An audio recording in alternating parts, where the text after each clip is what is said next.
Welcome, everyone, to this session of the Back to School Conference titled IEPs, 504 Plans, and Seizure Action Plans, Making Them Work.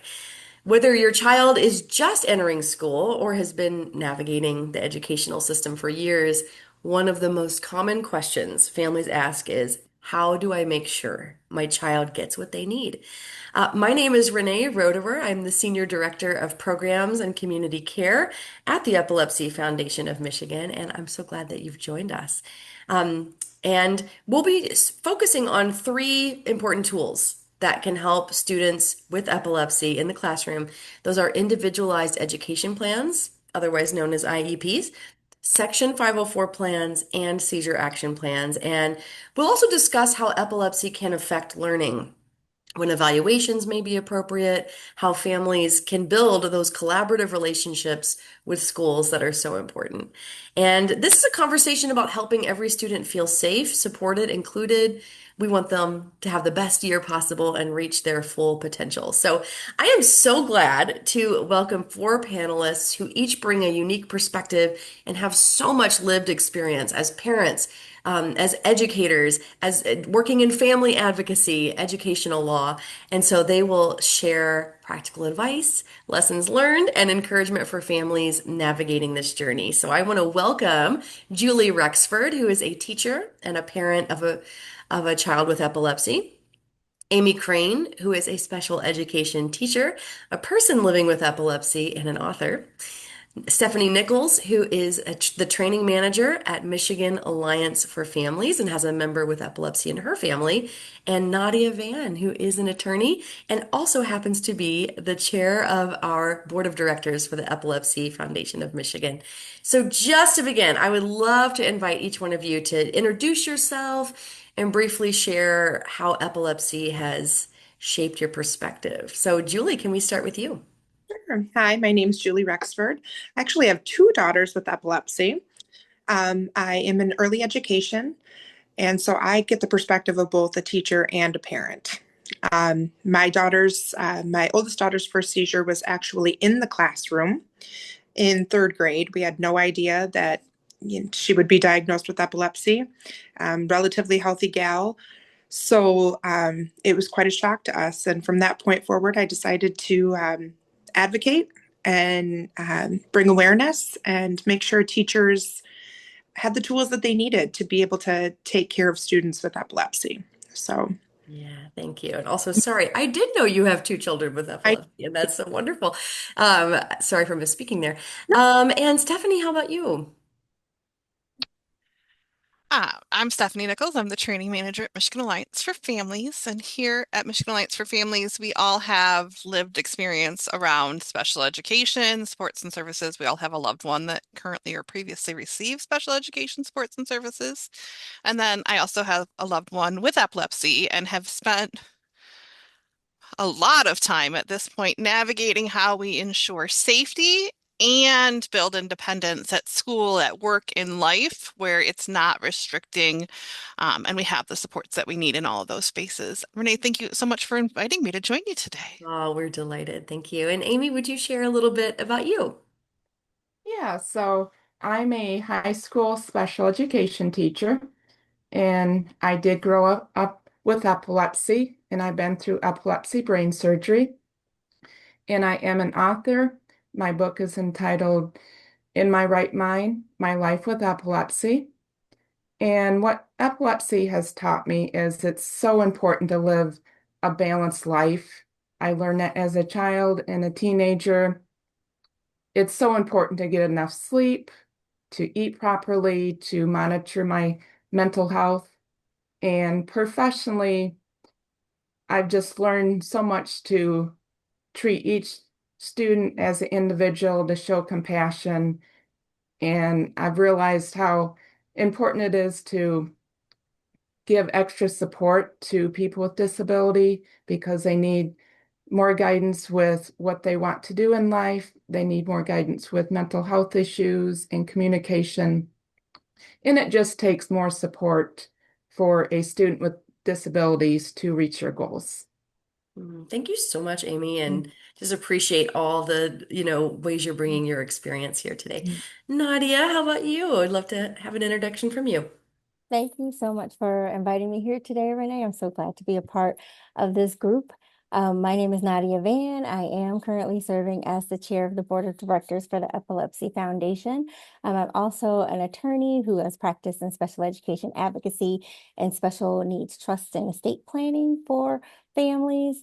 And I'm also actually a certified special education teacher. So all of the things kind of overlapped.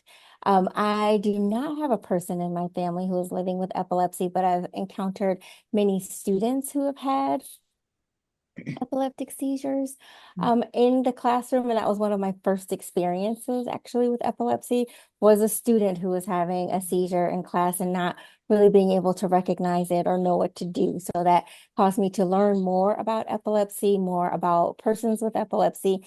And it's brought me to this group where I have learned so much more as a part of the board of directors and just as a part of the foundation. Everyone's been so open and offering their support, and I'm just happy to be here to be able to offer some of that back. Yeah, and I just think about all that you're doing to empower more people to learn, and we appreciate all of that. To begin here, families often hear those terms, right? IEP, 504 plan, seizure action plan, but they may not be sure what each one does. And Stephanie, I'm wondering if you can help us understand the purpose of each and when it might be more appropriate, to pursue one than the other. Renee, I would love to start with explaining those terms. I think that has to be our starting point. Um, the first one you said was IEP, Individualized Education Program. Mhm. That is really something that students have to be evaluated and determined eligible for. It's from the Individuals with Disabilities Education Act, our federal civil rights law that defines special education. It's for a student who has both a disability and that has educational impact. So they need specialized instruction. It has individualized goals. It has special education and related services. It's designed just for that one individual student. It really is a program for the education of one individual. Mhm. Not every child with a disability needs specialized instruction, though. Some children just need accommodations at school. And that's where Section 504 plans come in. So public schools have to provide equal access to education through reasonable accommodations. Section 504 comes from the Rehab Act of 73, which is a law about not discriminating against people. So we're not using the disability against the student. They're going to have equal access. They're going to have possibly modified schedules or flexible testing or changes to the learning environment. And 504 plans are for a person who has a physical or mental impairment that substantially limits one or more major life activities. So 504 plans are not special education. IEPs are special education in like the most straightforward terms for Yeah, those. that's really, really helpful. And Nadia, I wonder if you might add some of the legal distinctions too. Yeah, so one of the things that I always like to say is when we're thinking about IEPs versus 504 is that IEPs are service-based. So it is that specialized instruction that Stephanie was talking about, and maybe some related services as far as speech pathology, maybe, or occupational therapy. And those aren't necessarily covered under a 504 plan. Students may not be eligible for services. Those might just be accommodation based. So those are things to definitely think about. They both have legal force in the law. They're just under different parts of the law. So there is the Individuals with Disabilities Education Act, or IDEA, that supports special education. And then Section 504 is under the Rehabilitation Act. So those are two separate laws and two separate avenues for parents if they need to access those. So that's also something important to remember, that even though we talk about a lot of it under special education terms, that it's not all special education. It's not all under the same umbrella. So they're kind of like live in the same neighborhood, but they don't live at the same house. Yeah, that's a good analogy. And then right alongside that, often, and we would encourage this for families who have a student with epilepsy, there are seizure action plans. And what are those? If someone is new to this, Stephanie, can you share a little more? That Seizure action plan is like your personalized emergency document. Usually it's developed with your neurologist. you, the patient or the parent or the caregiver, Mhm. it describes like what the action plan is. So everybody's on the same page. What to do if the person has a seizure, when to call EMS, how to administer rescue meds, all the contact information. Um, so it's not from either of the laws that we just Yeah. referenced. It really is how you're going to respond. And Yes. you want to make sure everybody that might need to have that information has it. That I would not rely on the school to distribute it. I would share it with people directly, but I want to make sure there's one at grandma's and that the babysitter has one, the teacher has one, but also the lunchroom supervisor has one, and the summer camp nurse has one, that we want to make sure everyone that's responsible for the person knows what that response plan is and we're all on the same page. Yeah, absolutely. Thank you so much. Julie, I'm wondering if we can ask you a question about being in the classroom. You have this really important perspective of being a teacher, a parent, and so you've experienced this obviously from both sides. What do you wish teachers knew about students with epilepsy that can make a difference for them in the classroom? I think it's important to recognize that each student with epilepsy is affected differently. It could be by the medications that they're taking, it could be triggers in the classroom, maybe a lack of sleep the night before.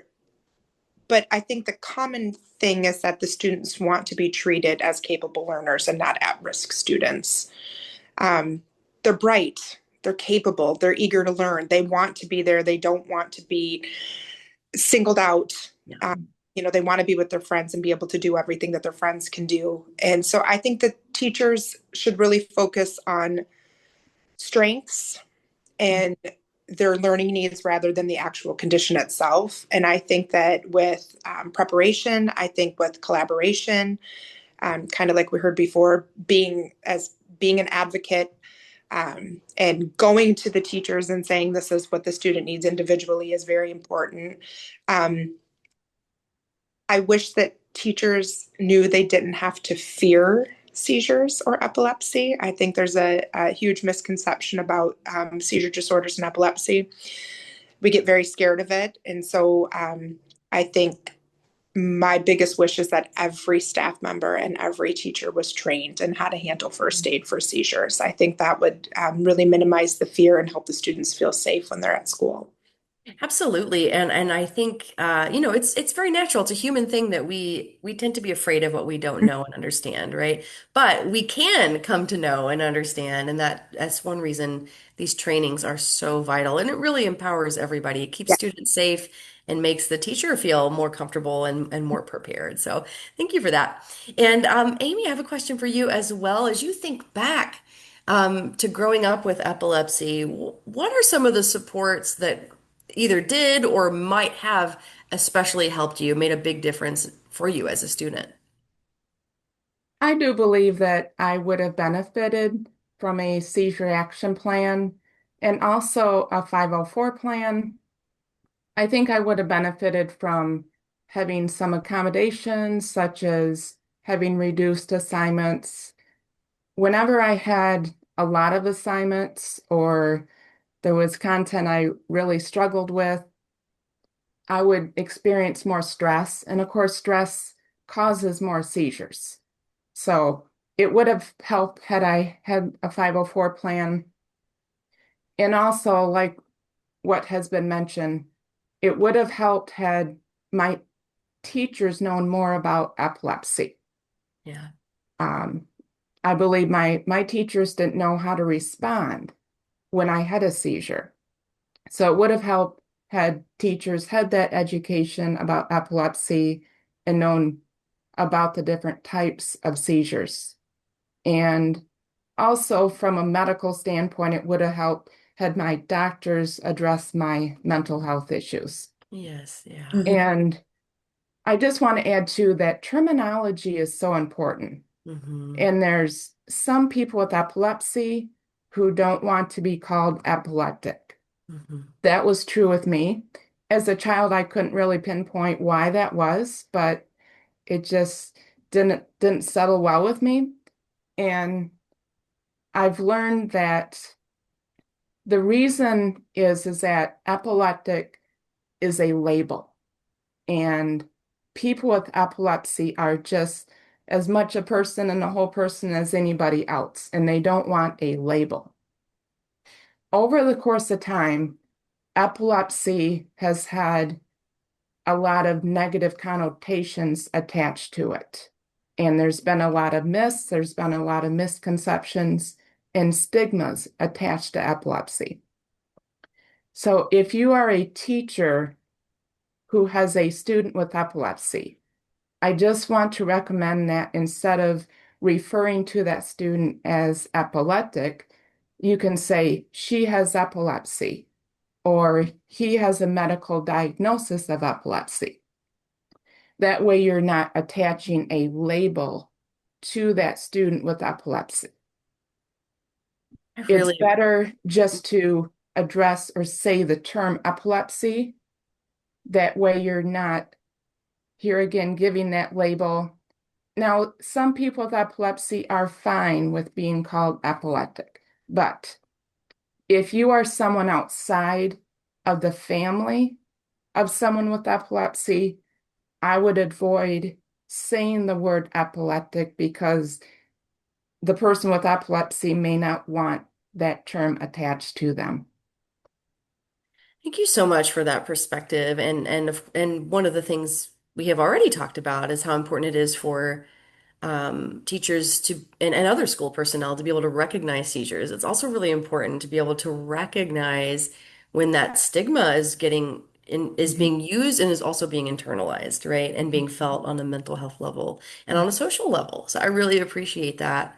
And I think it's also incredible that you have now, come into this position where you're able to create that experience for students as a teacher. And from that perspective, as a special education teacher, someone who has this lived history, what are some learning, attention, memory, or executive functioning challenges that can sometimes accompany epilepsy? And it's important to say sometimes too, right? Again, not labeling, not over assuming.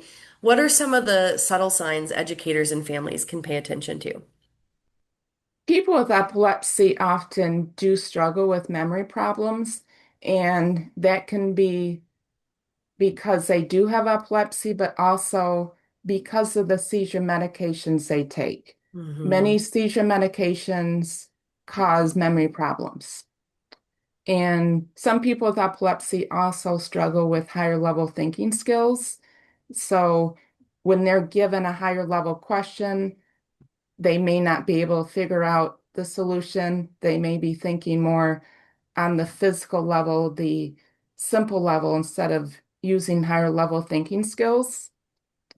And people with epilepsy sometimes have slower processing. They may need more time to respond to a question. And again, that's in part because of the epilepsy, but also because of the seizure medications they take. Hmm. And some people with epilepsy also have significant memory problems right after they have a seizure. And that memory issue can last for a few hours. It can last the rest of the day. It could last into the next day. That is an individual issue. So if you are a teacher with a student with epilepsy in class and that student has a seizure, it would be wise to make sure that that student can get back on task after a seizure and remembers what the assignment is, what the homework is. So you may need to just gently, casually ask that student, do you need any help? Do you have any questions? Just to help that student get refocused after a seizure. That's so valuable. Yeah, I think it very practical as well. Thank you. Mhm, mhm. Stephanie, if families begin to notice some of these challenges, memory, executive functioning, what steps could they take or should they take? When is it appropriate to request an evaluation, for instance? And how can parents start that conversation with a school in a way that leads to really productive collaboration? So, As soon as you have concerns. Like Yeah. as soon as you're seeing educational impact, that's when you want to reach out and you want to have that open, collaborative communication where you're having that honest communication. Mhm. My recommendation is to start with asking for a comprehensive educational evaluation. Share what your concerns are. Hold on one second. I said educational impact, and I'm positive everybody listening went, oh, yeah, when they're having trouble in class. That's not the only thing we're talking about. We're not just talking about academics. We're talking about social impact. We're talking about functional impact. We're talking about behavioral impact and all of those things that we can see as the result of seizures, as the result of recovery time. When we have concerns in any of those areas is when we want to be talking about a comprehensive educational evaluation. That is looking at if they're eligible for special education as the starting point. The result may be that we don't need specialized instruction and we're looking at a 504, but we want to look at that full picture to see what the right fit is to support our student. So we want to make sure they're getting what they need. Best practice is to request that evaluation in writing. If you ask the school verbally, they should help you put it into writing. Um, but that is what gets the process rolling, and that is how you start to collaborate with a team that will be developed when you ask for that request. I think it's really important as parents that we remember that we're not in the classroom and we don't know what it looks like for our students' learning environment. So to Mhm. lean into our educators and to find out what things look like in the classroom, that we're experts on our kids, but we can't be experts on all things. So we need to know what that really looks like, communicating medication changes and when we're seeing different things happening and if it's looking the same at home as what we're seeing at school is really helpful. I think that honest, open communication to meet the students' needs is my best guidance for how to best collaborate with your school team. That is fantastic. Really helpful. And Nadia, I think it's helpful as well to just know what the legal rights are, that just to kind of feel, to know what's possible and to know what's protected. So, can you explain some of the rights that students with epilepsy have under federal law? What are schools legally provided or legally required to provide? So that is a very broad question, right? Yeah. They are legally required to provide anything that the student needs in order to be able to have access to the education that every student in the building has. So that's like a really, really broad and not at all specific thing that they are supposed to be able to do. And that's why it's an individualized education plan because it is individualized to each student. So the team should be collecting data that supports the things that the student needs in order to be able to have that access to the education that everybody else is getting. So it's really important to kind of hone in, like Stephanie said, on the things that are impactful in the school setting. Because a lot of times we see that families want exactly the same thing that is helping the student at home, which may not be something that would be helping them in the school setting. So maybe in the school setting, they need one type of support, but at home, you guys are doing a different type of support. Those supports might access the same pathway for the student, but they're just different in the way that they're presented because the environments are different. So it's really important to document and collect data so that you'll be able to see what is necessary and what can be left by the wayside. Maybe the student is very independent about some things at school that they're not able to be so independent about at home, but the school still has to provide whatever is necessary. So even though that's not a really specific answer, it is the correct answer as to what they need to provide. They specifically need to provide under the law what is necessary for that student to access the curriculum and to be able to be successful in the school setting. Amazing. I love it. Um, Julie, we talked a little bit about seizure action plans, and I know it's really important to make those specific, right, to that child and that child's needs. How does a well-written seizure action plan help teachers feel more confident? And what are some of the types of information that are really helpful to include? So it's important to remember when we became teachers, we did not know we were going to become nurses too. So it's a very hard situation to be in as a teacher, to feel the weight of that responsibility. And so having a well-written seizure action plan is really going to help reduce the anxiety that the teacher feels too when, feeling that responsibility of the child's health. Um, I think that the important details that need to be in the action plan outline the type of seizures that the child might have. I think we have this preconceived notion that all seizures are tonic-clonic and what you see on television, and that's not the truth.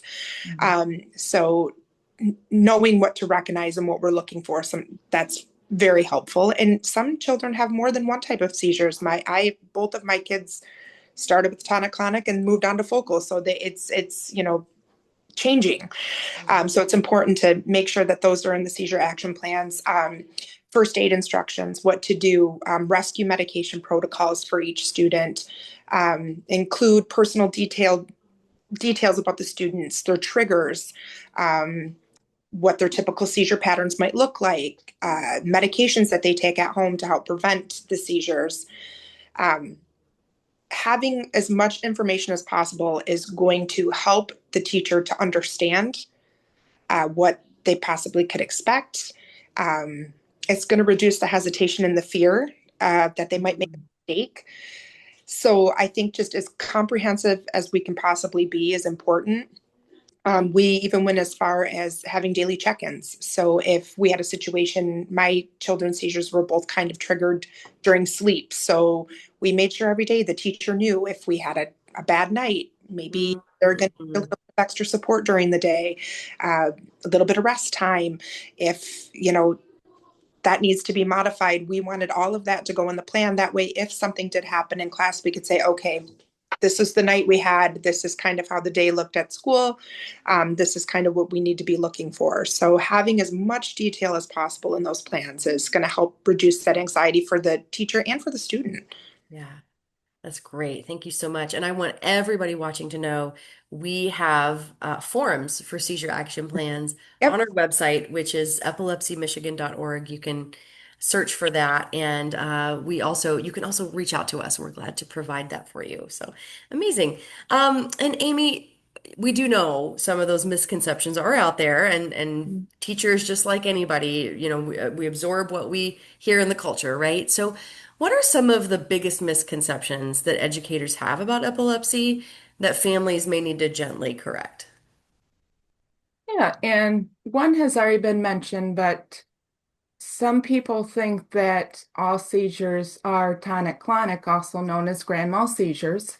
So Mhm. if you have a student in class with epilepsy, do make sure you talk to that child's parents and ask what type of seizures they have and what to do or what not to do in the case that their child does have a seizure in class.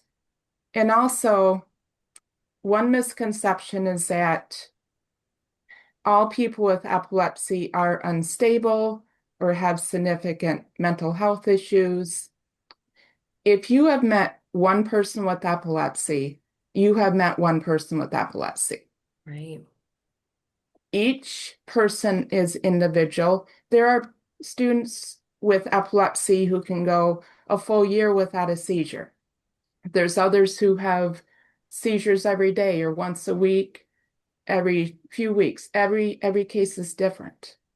And if you have a student with epilepsy who does have academic problems, mental health issues, social issues, keep in mind that you have that student for one stage of that student's life. You may see that student for 1 year, and then that student moves on. He or she becomes a teenager and an adult. Just because a student has significant learning problems or mental health issues now doesn't mean that they're going to be dependent on someone the rest of their life. Each case is different. And I'm one of those success cases that did go through some instability in my life as a child and teenager. And yet I went on to college. I have 3 college degrees. I live independently and I have a full-time teaching job. So here again, consider each case different, but give that student with epilepsy hope and support so that he or she has that hope for the future and can hopefully overcome his or her difficulties in life just don't stereotype people with epilepsy. Give them Mm-hmm. hope, give them support, and know that you have them for just one stage of their life. Yeah, and can make such a big difference in that stage. And that's just so important, right? Like no person and no person with epilepsy is defined fully by that diagnosis or like you said, a moment in time and Hmm. things that Hmm. that are being experienced. So that's a really great perspective. Hmm. We know that one of the goals, of course, for families is to build a very positive, collaborative relationship with the child's school. And we know most of the time that's what happens, but every once in a while there are those conflicts, right? And maybe accommodations are not being implemented consistently, or families don't feel heard, that those concerns are being taken seriously. So, Nadia, if like those efforts are not enough, or just like they keep trying. The family believes their child's IEP, 504 plan, agreed upon accommodations are not being followed. What are some practical steps that they can take? And at what point should families begin thinking about those legal rights? They should always be thinking about those legal rights. I don't think that you should ever have that too far away from your consciousness. But one of my best pieces of advice was actually something that I got when I started teaching, which is document or it didn't happen. Hmm. So it's really, really important that if a family believes that accommodations are not being implemented properly or that a student is not getting what is documented in their IEP, that they also document because that data is going to help to support whatever decisions are going to be made next, whether it is needing to come back to another IEP meeting or come to a 504 review, or whether they need to take it a step further by filing a state complaint or an OCR complaint. Having that data is going to, and that documentation is going to help to support that case and to be able to say, my student is supposed to get this accommodation this many times, but they've only gotten it this many times. And we need to figure out how we can make that happen for the student. And there are lots of ways that that can happen. Sometimes it's a simple conversation.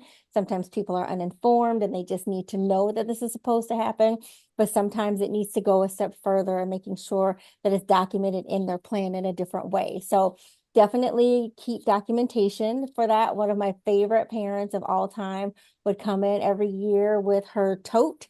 And she had the IEPs from when her child was a kindergartner all the way up to when I had him in middle school. And she would bring that tote every year and she'd be able to thumb through and say, we talked about this 2 years ago, this thing is happening or this thing is not happening.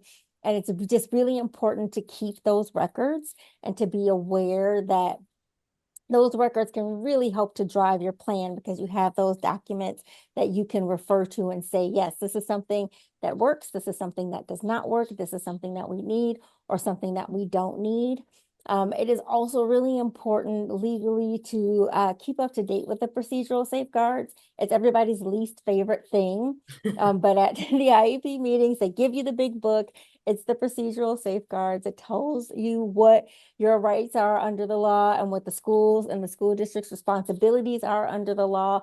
And so when you need to pinpoint exactly who's doing what or not doing what, that can certainly be a guide for that so that you'll know which avenues you can take when you're looking at potential action.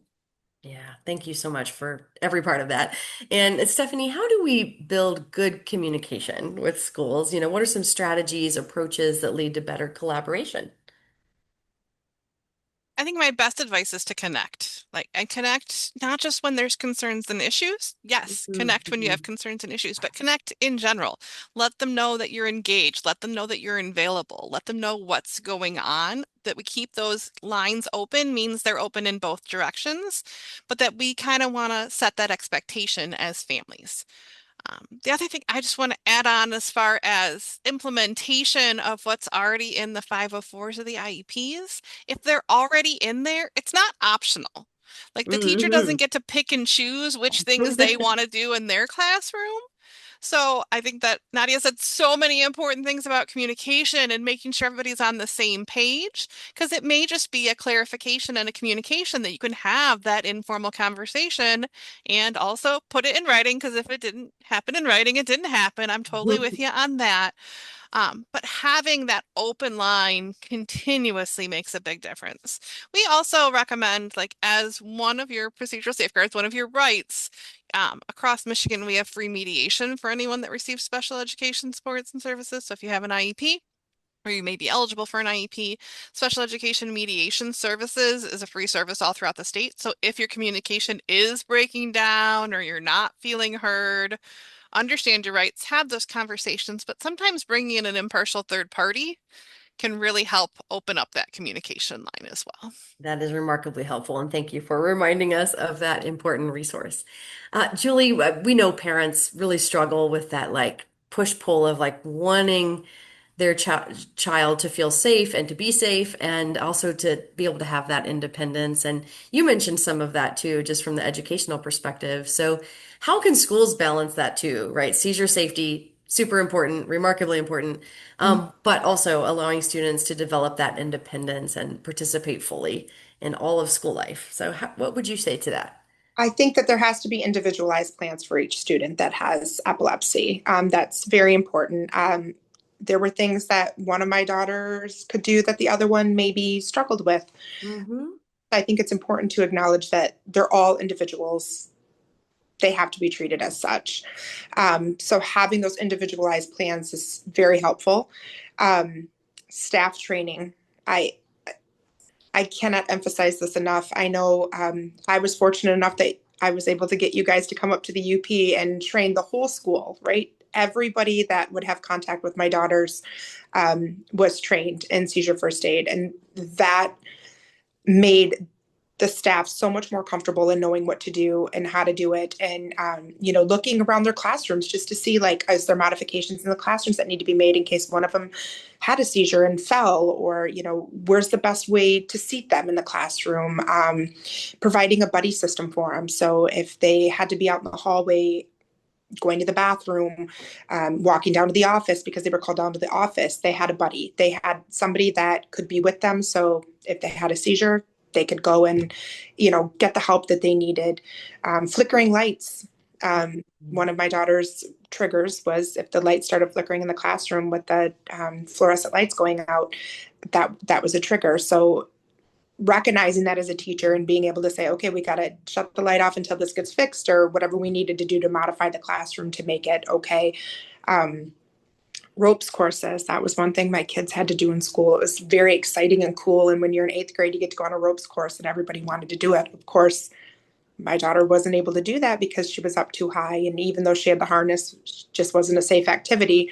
So they offered an alternative activity that year, and they didn't just single my daughter out. They said anybody that wants to do this activity rather than this one could do it. And that made my daughter so happy. And Great. acknowledging that there are going to be some barriers, but not singling them out and making them feel like they're the only one who can't do it or isn't going to do it, really helped the kids thrive. And so I think just recognizing um, modifications that need to be made, and that's all through education. That's all through, finding the resources. And as a parent, I made sure they were in everyone's hands. So you have to advocate for the kids and give the teachers the tools that they need to. So, Thank you. It's mhm. really valuable and true, right? I mean, each person is a full person and has unique needs and unique skills and abilities, and making sure that everyone has an opportunity to practice those and also be safe. So that is wonderful. And Amy, I wonder, like, as students get older, I mean, you're teaching high school, they're going to take on more ownership of their education bit by bit. How can families help children do that gradually? Do advocate for themselves, communicate their needs? Sure. So it's important to first talk to your child who has epilepsy about that child's epilepsy and answer any questions that the child may have. Um, Make sure that child understands their seizures and even why they have seizures if that's known. And only a parent can decide when is it a good time to talk to their child about epilepsy. That is a parent decision.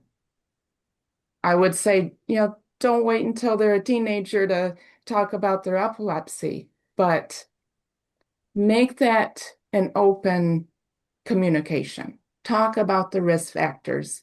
But yes, once they're a teenager, they need to learn to open up about their epilepsy, and that is so difficult. A person with epilepsy sometimes wants to keep that to themselves. It can be an embarrassment. They can feel different because they have epilepsy. But a teenager needs to start looking forward to his or her future, what they want to do in life, and take ownership of their epilepsy, knowing that their parents won't be there forever. And the ultimate goal is to become independent. But parents can give their teenagers support in that area just by talking about what their teenager wants to do in life and explain the reality that he or she is going to need to communicate with a boss, with a college professor, with a friend, somebody that they date about their epilepsy.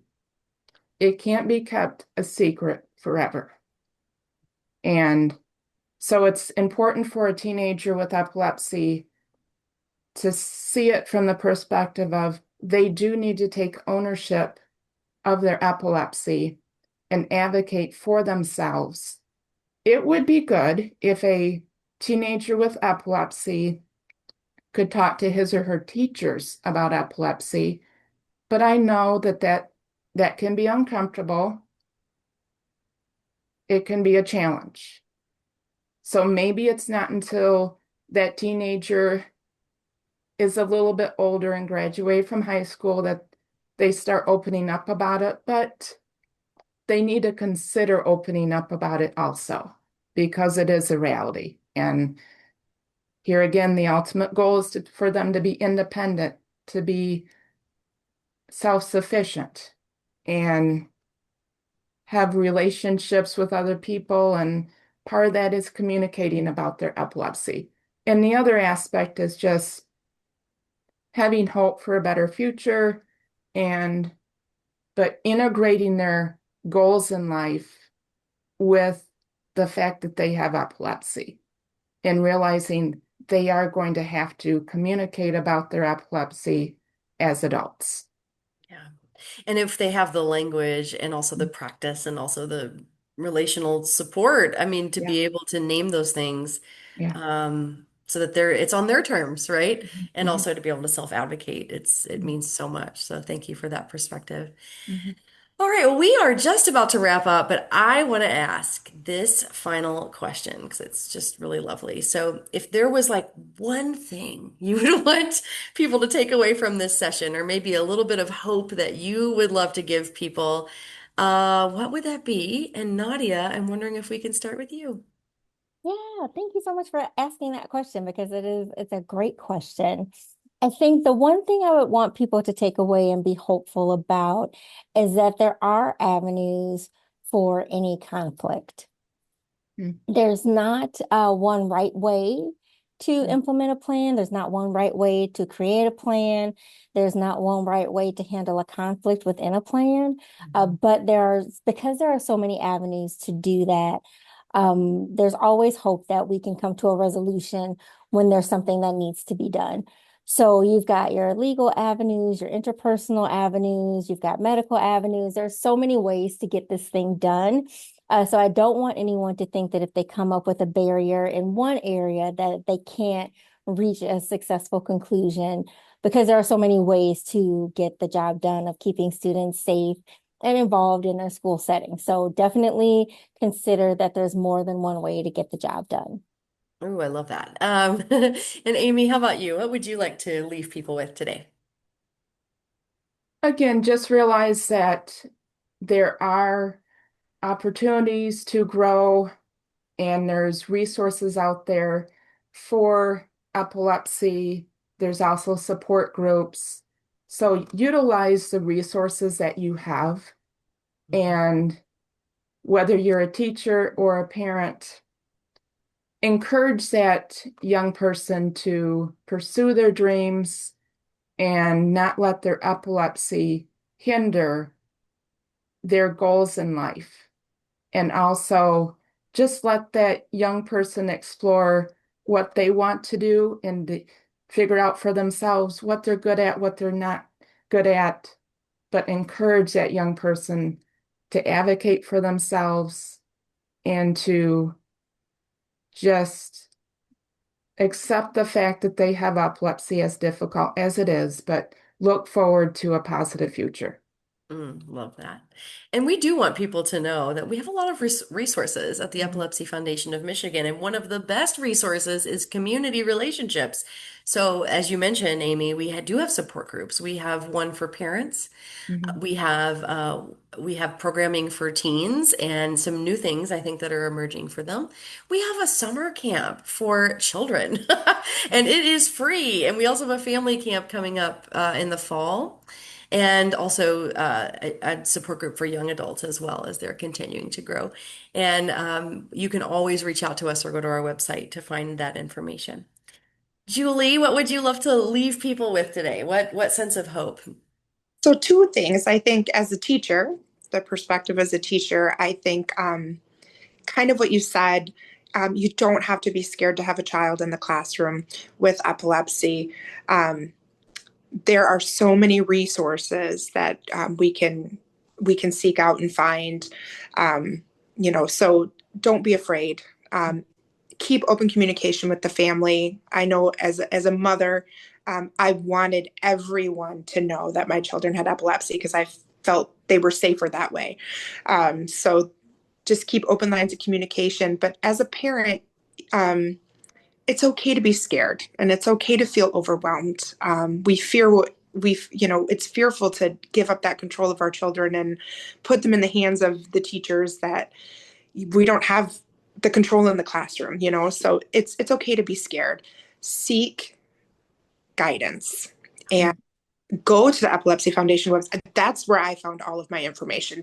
That's where I just dove into everything I could there, and it was such a great support. I found support groups in my area.